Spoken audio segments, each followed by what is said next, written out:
What's going on, campers? Patrick with Uncle Bill's Camping, back with another video. And today what we're going to be talking about is camp kitchens. In particular, my camp kitchen box and the contents that are inside. If this is something you're interested in, stick around for a while and we'll dig into it and I'll show you my camp kitchen loadout.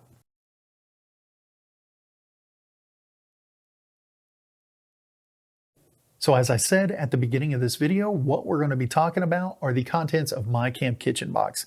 Now, this is the end result of years of experience in camping, and this is just what works for me. This may not be particularly for you, but it may give you some ideas to help make your camping experience for yourself and your family much better. Now, with all that being said, let's go ahead, open up this box, take a look inside.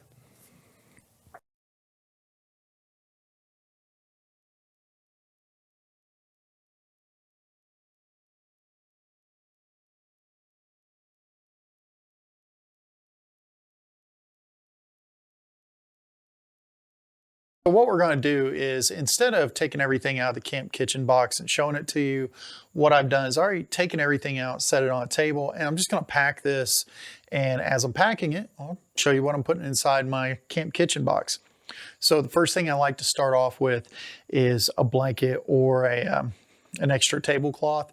Serves two purposes. One, if one tablecloth gets dirty, I have a backup. The other thing it lets me do is pad my first item, which is probably the heaviest item I have.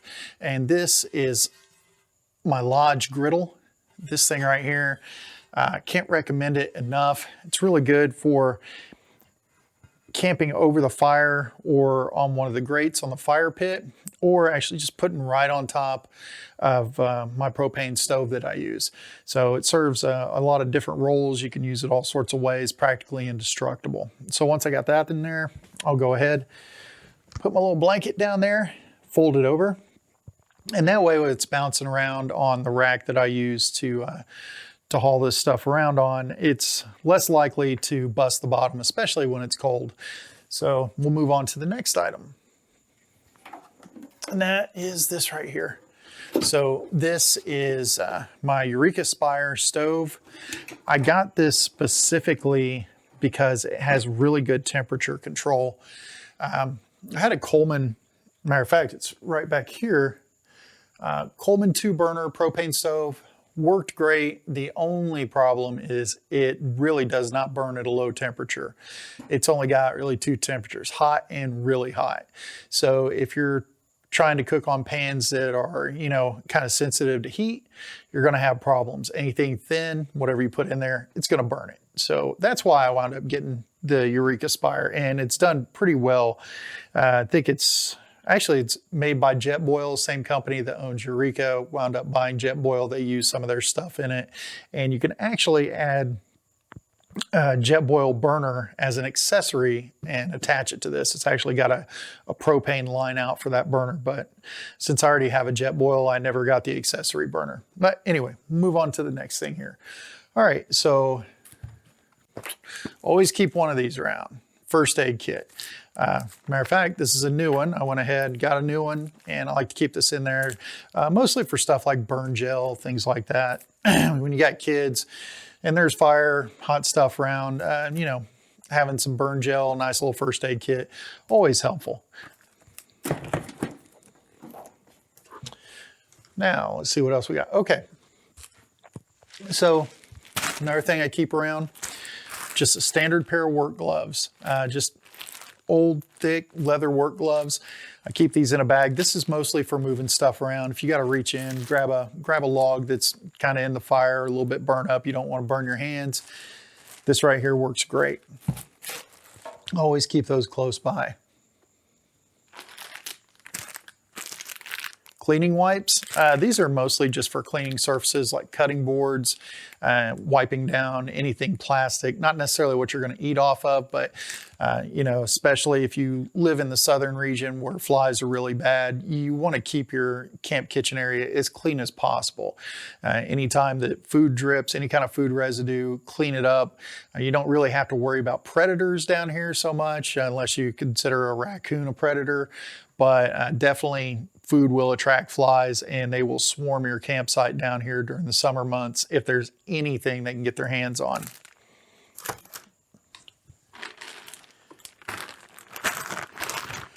It's my little kitchen cleanup bag. I got some Dr. Bronner's soap in here.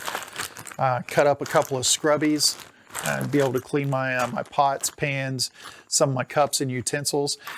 Always have some biodegradable soap. You know, I always thought Dawn was biodegradable for the longest time, the Dawn Blue, and turns out it's really not. It's really, really bad for the environment. But Dr. Bronner's works pretty good. There's some other stuff out there that works well also.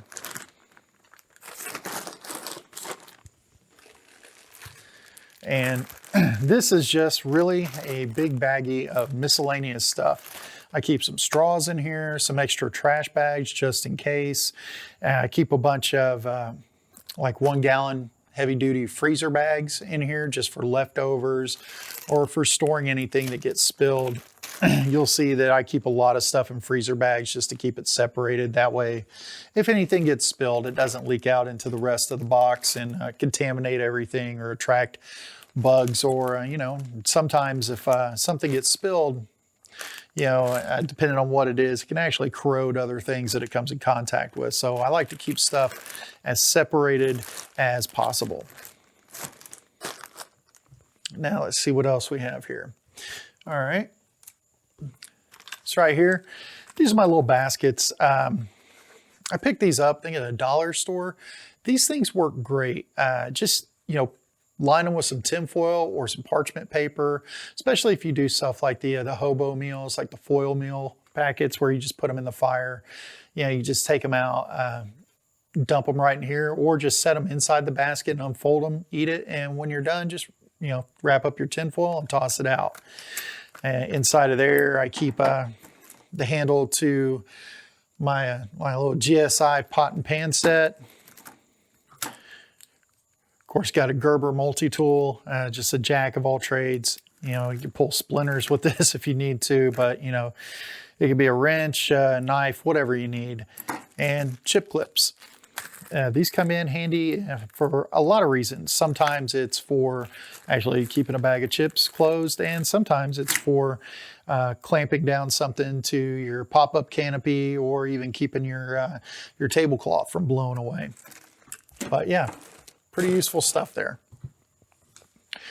Got some more sandwich bags right here. That way, if you're using your campsite as a base camp to go out and do other stuff during the day, you make sandwiches or whatever, throw them in your day pack, and you're good to go. I can't stress enough how useful Ziploc bags come in, especially when you got kids. All right, what else do we got here? Paper plates. You know, this is something I use right now. I am eventually going to get away from this as my kids get a little bit more responsible, and, you know, everybody can kind of chip in, clean up after themselves, and don't have to worry about losing stuff.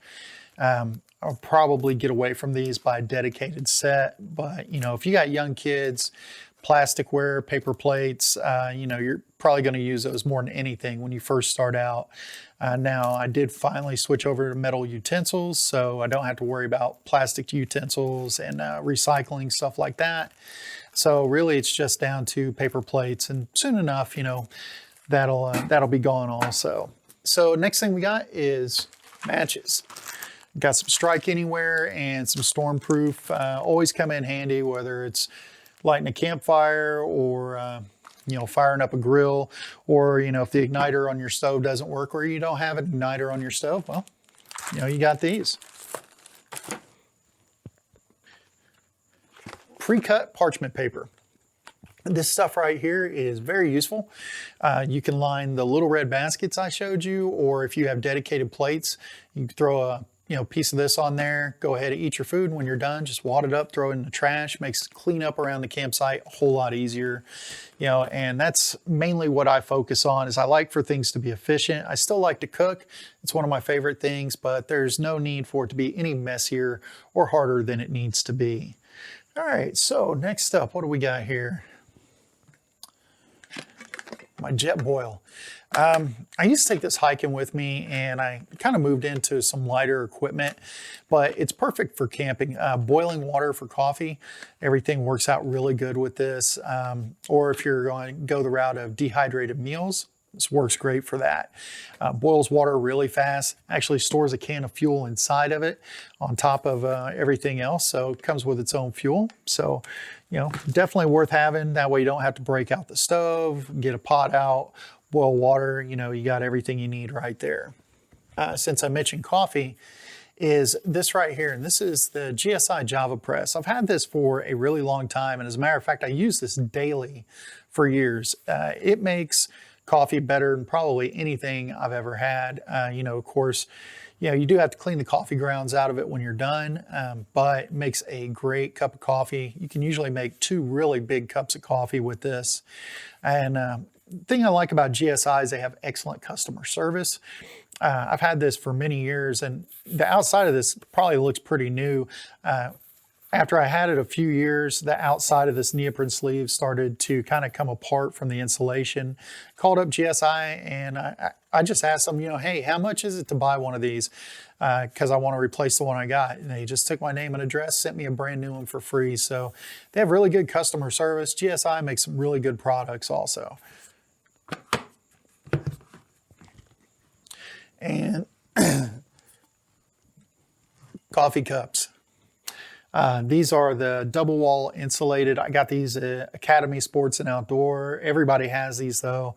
You know, it's, if you're a coffee drinker, you know, you might as well have a few. Doesn't really matter where you get them. They're all about the same. Just, you know, get the cheapest ones you can pick up.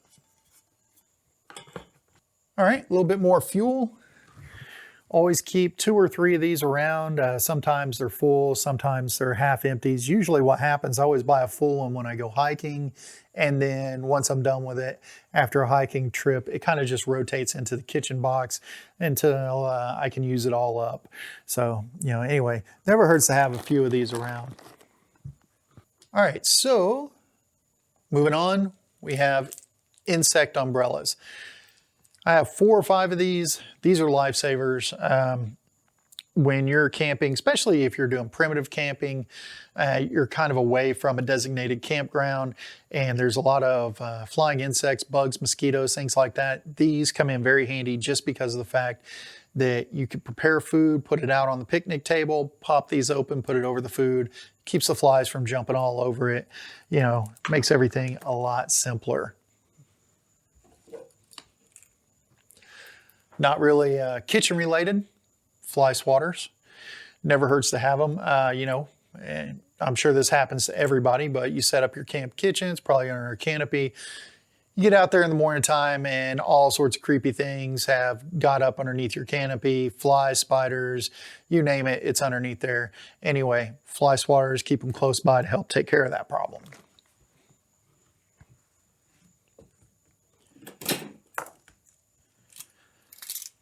Hot dog sticks, or I guess you can put whatever you want on them. These work fantastic, much better than walking around the woods trying to find a stick to carve down, even though that is fun and I don't mind doing it. Sometimes it's just nice to have these handy close by. You know, you can bust out the hot dogs, sausages, whatever you're going to cook, marshmallows, and you got everything ready, good to go. All right, so what else we got? Tinfoil. Pretty self-explanatory. For me, I use it mostly just to make hobo meals, throw them in the coals of the campfire. But, you know, there's many, many uses for this. I keep some cooking sprays, canola oil and coconut oil. These are mostly for when I'm using my stove. I don't really spray these on the griddle when I'm cooking over a campfire or anything high heat, because these do have a fairly low smoke point. So let's see what else we got.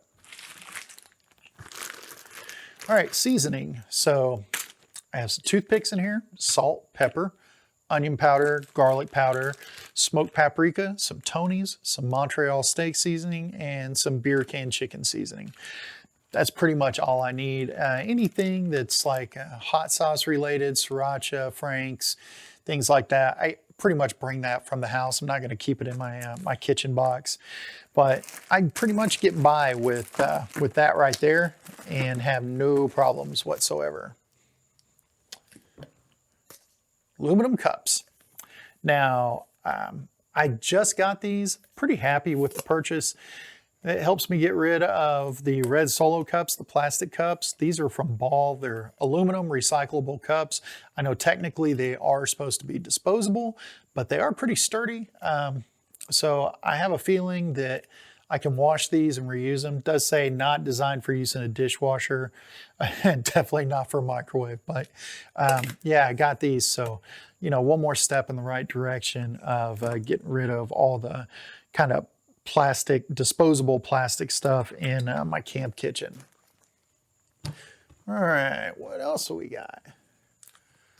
Some playing cards. I might as well keep them in the kitchen box because chances are we start playing cards, it's going to be around a picnic table, and the box is definitely going to be close by, so always keep some playing cards. A bunch of koozies, you know what they're for. So always keep some in there to keep your beverages cold. I keep this small hatchet. I don't use this to cut wood with.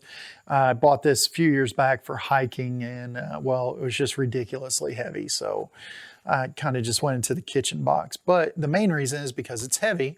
So I can use one side of it as a meat tenderizer. And it's got a pretty sharp blade on it, and it's pretty wide for its size. So I can actually use this as a cleaver if I need to. Okay, bottled propane. The only thing I really use this for is just for the Eureka Spire stove. That is the only thing that I need it for. And one of these bottles will last a really long time with that.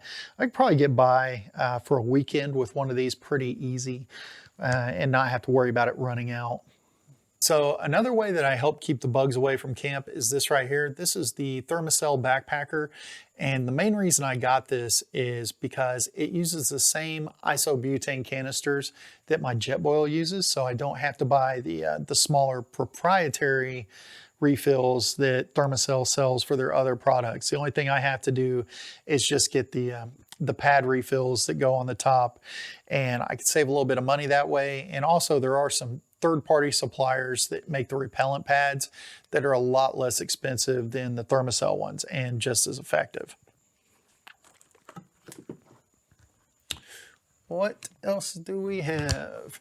Oh, almost forgot. Oven mitts.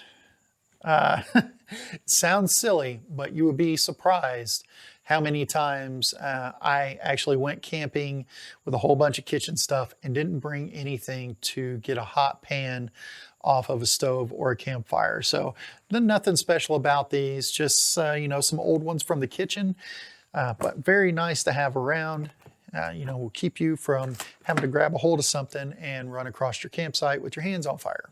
All right, so we're running out of stuff here, but up next we have the GSI Bugaboo.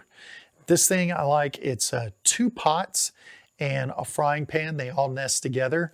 Works very well. It is Teflon, so you have to, you know, be mindful of your heat, but that's why I have the Eureka Spire. That way I can control the heat that is going on here very well and make sure it doesn't get too hot.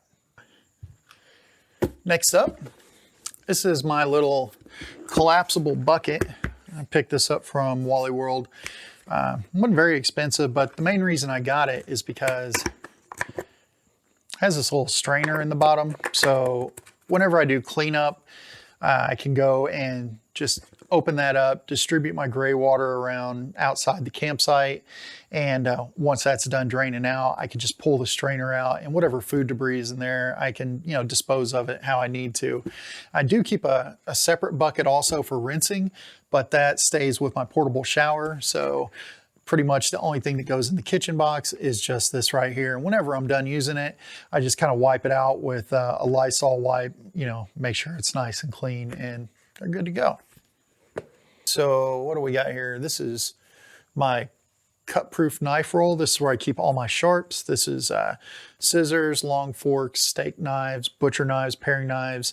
Probably a little bit more than I need, but we cook as a group, so you know, it's always nice to have extra. That way people can jump in and help and get things taken care of quickly. Okay, so this right here is a meat thermometer. It is a must-have for me. And I recommend it to most people who are just starting out camping, or who just, kind of camp maybe once a month or a couple of times a year. If you're not very familiar with cooking over an open fire or cooking on a propane stove, it's a huge difference between cooking at home. A lot of times you tend to overcook the outside and the inside is undercooked. Until you kind of get familiar with that, you definitely want to have one of these because last thing you want to do is, eat some undercooked chicken or some undercooked pork and wind up ruining your entire camping trip because you have food poisoning. So yeah, cheap meat thermometer goes a long way. Something I like to keep at the top of my kitchen box is a reliable headlamp. Pretty much self-explanatory, but when you're cooking at night, having both your hands free is just very useful. And sometimes you just need to dig around in this box and you may not have a flashlight with you. So if you keep one at the top of your box, hey, problem solved. All right, last but not least, the lid. And the entire reason that I bought the reinforced or the heavy duty sportsman's locker. This reinforced lid allowed me to be able to drill holes in some of the reinforcement and run shock or bungee cord to hold in my cooking utensils, and holds cutting boards, my bag full of eating utensils and scrapers and all the little odds and ends I need when I cook. And because of the fact that it detaches from the base there, I can actually use these lock holes, put some S-hooks in it, and hang it from my canopy, which is usually over the picnic table and close to my stove. So everything stays within arm's reach that I need to cook with, that I use often, and stays nice and secure. I can just lock that down. And everything is good to go. They do sell one like this that's very similar to it, that's not reinforced. It's good, but I would advise not trying to strap them down. I put mine on it's kind of like a luggage rack that goes or attaches to the Reese hitch on my Jeep. And then I use ratchet straps to secure them. And what I notice is that there's a lot of flex in the lid on the cheaper ones, but with these, it's no problem whatsoever. It's nice and sturdy. You don't have to worry about any kind of cracking or it loosening up as you're driving along. But with all that being said, let's go ahead and wrap up this video and we'll get on out of here. All right, guys, well, that about wraps up this video, and I hope you enjoyed it. Hopefully you'll take some information and some ideas away from this video that will help make your next camping trip much more enjoyable. But with all that being said, my name is Patrick with Uncle Bill's Camping. Thanks for taking the time to stop by and check out my video, and I will see you fine people the next time around.